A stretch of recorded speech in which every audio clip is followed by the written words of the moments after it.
I just finished Dark Road, and it taught me so much lore. I didn't have much time to write this video. I'm still absorbing a lot of info and trying to break it down into other stories. But there's a storm a-brewing in my mind. So today, here's the truth about Dark Road. If you don't want spoilers, you can watch the 4-hour video of all the cutscenes. You know, if you don't want to play the game. There's a lot of grinding.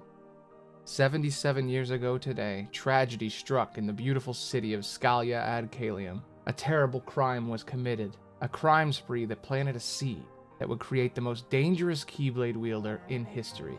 I'm Tony Bialoni, and this is Dark Road. Breaking news, on the street interview, Tony Bialoni. 12 apprentices under a man named Odin are buried in the ground. Only 2 students survived the slaughter, and the worlds are wondering, why did it all go down?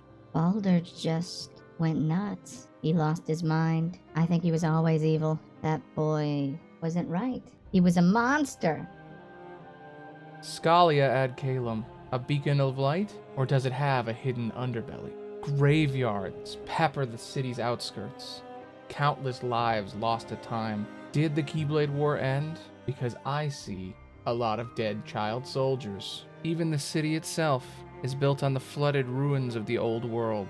Daybreak Town fell to ruin, and now these Keyblade wielders believe that Ephemer was the sole survivor of an apocalypse, chosen to carry on the Keyblade legacy and defend the worlds from evil. But in Odin's classroom, things weren't that simple. Odin wasn't the same after it happened. Within a month, he moved up the Mark of Mastery exam. Within 4 years, he retired, and Ericus took over. Odin was an idiot, and he got most of his students killed.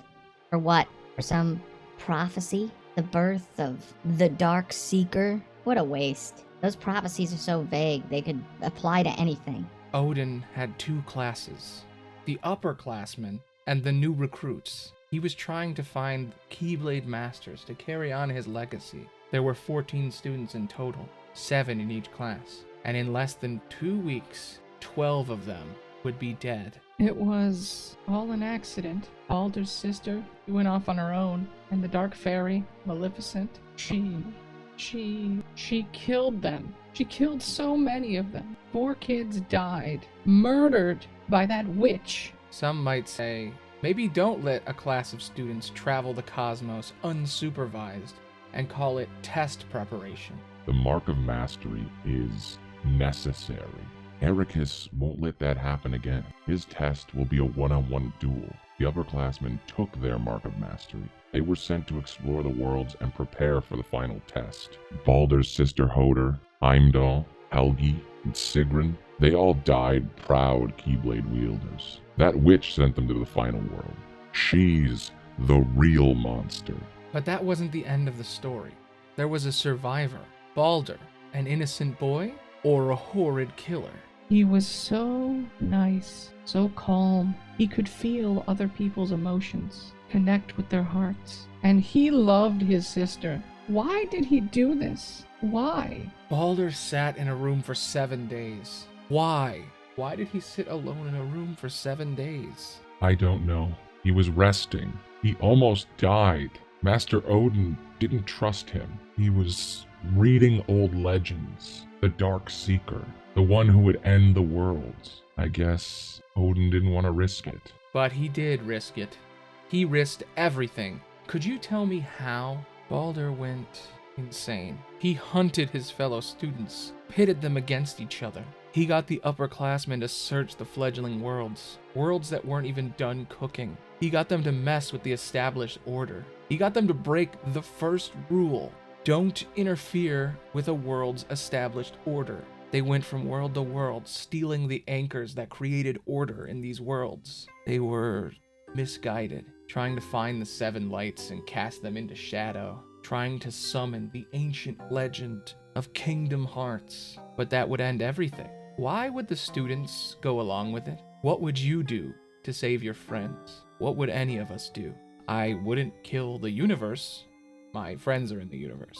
Yeah, that makes sense. Xehanort and Ericus, the 2 surviving students, they tried to stop them, but so many were lost. Bragi was killed in the underworld. his death wasn't even witnessed. I can't imagine what it must have been like. Just him and a murderer. The poor guy. He was so cool. He used to always say, as if. It was like a catchphrase or something. Erd was so strong, and Hermod was so kind, and they died, gasping for air as he stabbed them in the dark.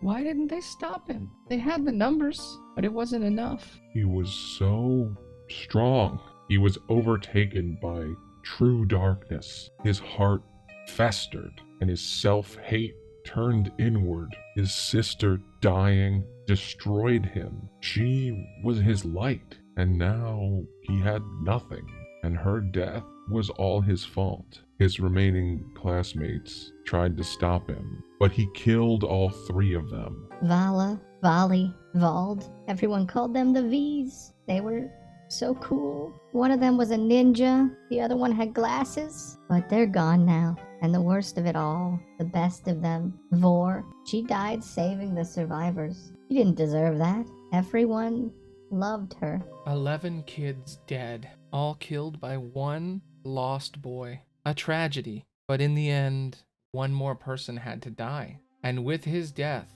the seed would be planted. They had him. Balder was captured. Xehanort just needed to use the light to stop him, and he didn't do it. Balder's words poisoned him, and the seed was planted. Xehanort swung his blade down, and Balder was dead. For the next 65 years, Master Xehanort would train and travel the world. He already began to set up the events known as the Darkseeker Saga. It was all ruined because of the careless and idiotic guidance of Master Odin, the worst Keyblade master ever. Let's hope Ericus isn't just as bad. Anyway, I'm Tony Bialoni, and that's what we have right now. Thanks for listening.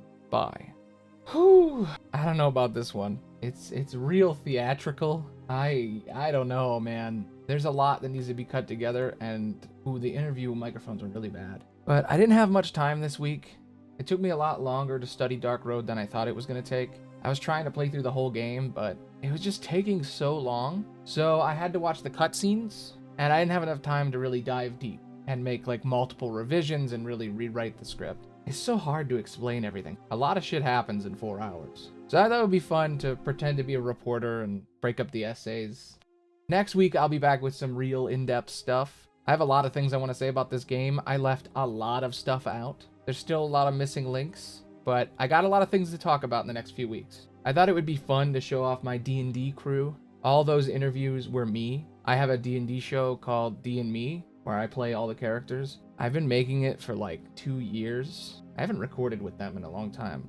I'm actually re-releasing the show. I thought if it was on its own channel, maybe YouTube would actually send it to real D&D fans. There's like 20 episodes recorded. And eventually I got to the point where I am now, where I can literally just switch between us. It's pretty cool, but the original show doesn't really have that. It has cards for each character. I was building the technology as I played. I actually tried to do a Kingdom Hearts show with it. I recorded like 2 episodes, but they need to be re-recorded because they were done live and it was really glitchy. But I still gotta finish that show.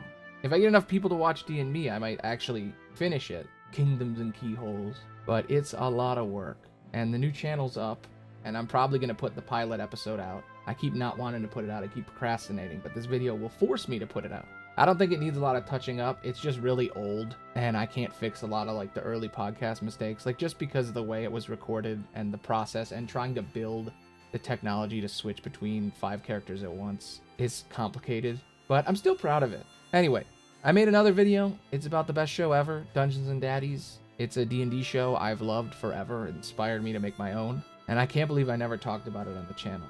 Anyway, check it out. Here it is. It's right here. Look at it. It's pretty cool. It's about generational trauma. It's good.